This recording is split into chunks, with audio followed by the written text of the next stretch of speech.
Hello and welcome to the Commander's Quarters, your Magic the Gathering source that helps you command your budget. This show and episodes like this one are possible thanks to viewers like you. If you're looking for an easy way to help support this show, make sure that you like, share, and subscribe. Also, hit that bell notification icon so you don't miss any new episodes. You can also go check out our playmats and other merchandise at thecommandersquarters.com. Another easy way to support this show is with our TCG player affiliate links. So whether you're buying a deck or individual cards, you can use this general link right here or one in the description. And the final way that you can support this show is by supporting us directly by becoming a patron. There are many benefits to being a patron, and I truly couldn't do this without all their support. Hey everyone, Mitch coming in for the Commander's Quarters studio. Welcome to the show. So, Commander Legends spoiler season has finally ended, and that might sound really familiar. That whole, beginning and intro and statement might sound very familiar if you just came from the Commander Legends Best Reprints episode. If you haven't seen that yet, go ahead and check it out. Basically, I talk about kind of my opinion on the best reprints from Commander Legends, or at least kind of ones that were either unexpected or ones I was happy to see. So yeah, go ahead and check that episode out. Again, not all doom and gloom. This set has been fantastic. In my opinion, a great set for the most part. A couple of mishaps here and there, and a couple of things missed. And that's what this episode's about. Talking about kind of what cards, in my opinion, have been missed when it comes to reprints. Obviously, they can't reprint everything that everyone wants. In a set, there's only so many spots. And yeah, I just want to bring up kind of a couple ones that I thought maybe should have been reprinted, or I was surprised kind of as things started going along that weren't reprinted, because maybe some other cards were too. Now, before I get into it, I want to say kind of the main problem with not reprinting certain cards in a set like this is that there really aren't, you can't reprint certain things in standard, and we, Commander players understand that. But when kind of a reprint is missed in a set like this, the kind of time between this reprint and the potential next reprint of the card is going to be a long time. Because again, certain standard sets you're not going to be able to see reprints for some of these cards in. But let's get jumped into it. Let's jump into it with the first one, and probably one that's on everyone's mind that they're thinking I'm going to say. So first up, there's Wayfarers Bobble. Yeah, Wayfarers Bobble was not reprinted in Commander Legends. A big letdown for me, and I'm sure other players as well, many people as well. An artifact that costs 1, you pay 2 to tap and sacrifice it to search your library for basic land card, put on the battlefield tapped, and then you shuffle your library.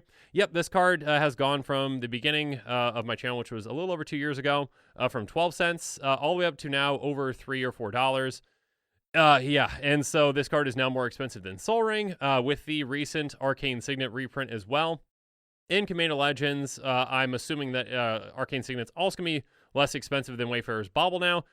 So yeah, it's got that going for it, but yeah, I would still love to see Wayfarers Bobble reprinted at some point. This is one that I don't think I can ever see this reprinted in Standard. They usually don't like having like a rampant growth type effect in Standard for the most part, other than Growth Spiral.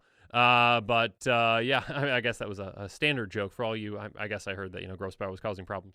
But anyways, Wayfarers Bobble, gonna be a long time probably for the next opportunity for it to reprint. And yeah, I think that its price is just gonna keep going up because of that. So unfortunately, Wayfarers Bobble was not reprinted, but we're gonna move on to the next ones that I was surprised were not reprinted. The Signets, and I think other people were surprised as well. There are 10 Signets, 1 for each guild. Each cost 2, and you pay 1 and tap them, and they tap for their guild's colors. These are just, Commander staples, essentially. They really are. I think in the top 100 cards, the vast majority of these are in the top 100. Maybe not some of the green ones, but most of them are, essentially. Their prices do fluctuate. There have been some times when I've seen Dimir Signet over $2, or Azorius Signet as well over $2. It goes up and down depending on kind of when they're reprinted. Sometimes it's kind of sporadic. Some have been reprinted in Commander Precons, but others aren't being reprinted at the same time. So you kind of get, little fluctuations. Commander Legends was definitely a set where they could have been reprinted, and many people thought that they should and would, and they were not. But I think actually the bigger one, not that the Signets aren't a big deal for being reprinted, the bigger one that I thought was a miss that I think is a miss personally, is the Talismans. And I think the Talismans actually were the ones that really needed to see a reprint, and they did not, especially the older Talismans. So the Talismans are artifacts that cost 2. They tap for a colorless, or they can tap for 1 of 2 colors, and they deal 1 damage to you. So very much like the Signets. I guess there's probably going to be some debate on what's better, a Signet or a Talisman. Both are very good. Both are fantastic mana rocks in Commander. And unfortunately, the price of a few of them from some of the newer ones that came out in Modern Horizons are starting to creep up. And the older ones have stayed at least the older ones that don't have green in them, have stayed very expensive when it comes to like a budget mana rock, I guess. You know, $8, $9, $10. Talisman of Progress is one of those that's very expensive. I don't think it's actually ever seen a reprint, maybe like a Judge, you know, alternate art or whatnot. But yeah, basically these are mana rocks that I have wanted to see reprints for, that I think do need reprints, really need reprints, and unfortunately they did not. There were good mana rocks that were reprinted. The Diamond Cycle was reprinted. You know, that's kind of, in many people's opinion, and my opinion as well, a lesser cycle of mana rocks than the Talismans. So I was hoping to see these reprinted, and they were not. And you know what? Again, I don't think that these are ever going to see, you know, they're going to be in standard. So it's going to be quite a while before we see these actually reprinted in a meaningful way. Some other mana rocks that I was hoping were going to be reprinted: Felwar Stone, Cold Steel Heart, Star Compass. Again, mana rocks that cost 2, tap for 1. Felwar Stone is an artifact that costs 2. You can tap to add to your mana pool 1 mana of any color that a land an opponent controls could produce. So this is a fantastic mana rock. It usually gives you all the colors that you need for your deck, but sometimes it doesn't. And that's kind of the interesting and, you know, fun thing, in my opinion, versus an Arcane Signet, which just basically gives you what you want, whatever you want all the time. Again, nothing against Arcane Signet, and I'm glad to see it reprinted because, you know, many players use it in their decks. But yeah, that one's just more so an auto-include in many people's minds, like a Soul Ring or whatnot. So that's a different topic for a different day, though. Cold Steel Heart is a snow artifact that costs 2. It enters the battlefield tapped. When it comes into play, you choose a color, and you can tap to add 1 mana of the chosen color. So yeah, this is just a very flexible mana rock. After you decide on that color, you're stuck with it. But that can definitely help you early in the game, though, when you need a certain color, and this can definitely get you that color that you need. And later in the game as well. Usually you're going to have yourself your mana fixed by then, so you'll be fine. Star Compass is another one that actually has been creeping up to around $2. This, again, was a card kind of like Wayfarers Bobble, which was 10 cents, you know, when I started the channel. And now is definitely not really a budget mana rock, in my opinion. It's an artifact that costs 2, enters battlefield tapped. You can tap to add your mana pool 1 color of any color that a basic land you control could produce. So this one is a mana rock that, again, can be, you know, circumstantial. You know, it can definitely get you all your colors sometimes, you know, if you've got all your lands that you need. And other times it doesn't. So again, unlike an Arcane Signet that just gives you what you want all the time. Other ramp, and I promise we're going to be out of the ramp section here shortly. This is the last ramp cards I'm going to talk about. The other ramp misses that I thought were Farseek, Edge of Autumn, and Rampant Growth. Farseek actually, again, is getting up around $2. Search your library for a plains, island, swamp, or mountain card. Put on the battlefield, tap, shuffle your library for 1 and a green. A fantastic turn 2 ramp spell that can help if you have a budget, you know, get a basic land other than a forest.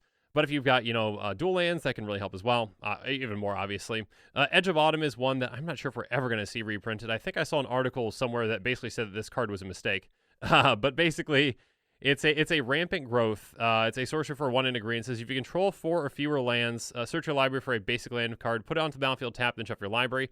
So basically, again, a Rampant Growth early in the game when you need it. You can't use it later in the game, but you can cycle it by sacrificing a land. So it's a very flexible ramp spell that, you know, let's say you draw it early game, fantastic. You know, I can on turn 2 ramp, great. Later in the game, you know, maybe if you're stuck, you know, if you really want to ramp when you've got, you know, 5 lands, then you're in trouble. But later in the game, you know, really late, if you draw it, it's not a dead draw because you can just cycle it by sacrificing a land to try to dig into something that you actually need. So a fantastically flexible ramp spell. I think it's around $150 right now or so. So not entirely out of budget, but, you know, a reprint could definitely help get it back into budget. And then Rampant Growth is also actually right around $1 right now, and that I thought I'd never see. Search your library for a basic land card, put on that card on the battlefield, tap, then shuffle your library. So yeah, this is kind of like the standard for green ramp, basically. Again, turn 2, get a basic land, put into play, you're good to go. So yeah, this actually is very surprising to me that this, I mean, it's not surprising that the card has crept up in price when it's not being reprinted, but it's one that I thought would see more reprints because, you know, it is such a staple in Commander. It is such, you know, a known ramp commodity in Commander. Let's move on to some removal spells that I thought would see reprints and did not. Anguished Unmakings, the first one, instant for 1 black, for 1 white black. Exile target non-land permanent, you lose 3 life. As the set kind of went forward, and we started to see more and more cards spoiled, I guess I wasn't all that surprised that this wasn't reprinted because the vast majority of those multicolor cards were kind of new legendary commanders that kind of filled those slots.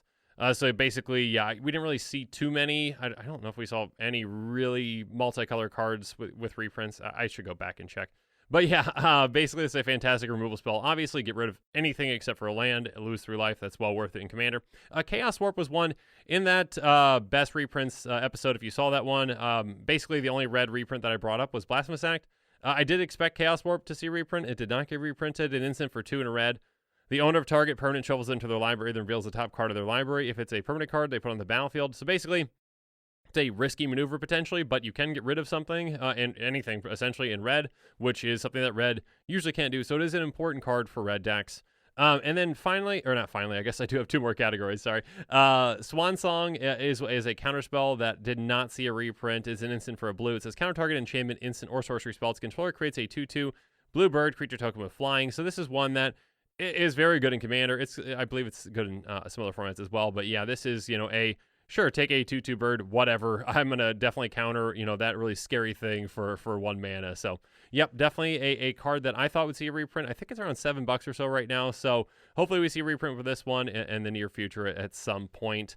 The final 2 cards that did not see a reprint that I thought would, and this was only after Vampiric Tutor was spoiled, are Mystical Tutor and Enlightened Tutor.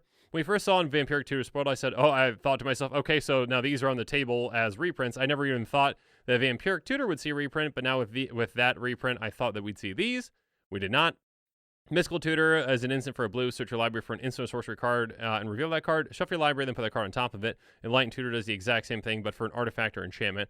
Yeah, these are, fantastic spells in the right deck. Mystical Tutor for kind of spellslinger decks. Or ones that are looking for a specific instant or sorcery for maybe a combo piece. Enlightened Tutor, same thing, but for artifacts and enchantment kind of decks. So yeah, these, after we saw Vampiric Tutor, reprinted, I thought that these definitely would kind of follow suit, and they did not. Again, there were a lot of great reprints in this set. This set overall, I really enjoyed. I truly did.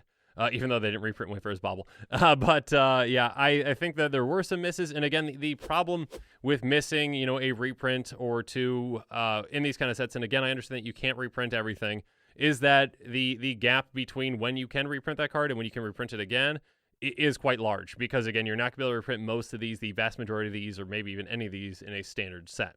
So, yeah, that's just my opinion, though. In the comments below, I'd love to hear from you. So let me know in the comments below what card that did not see reprint that you thought was going to get reprint, that you were sure was going to see reprint in this set.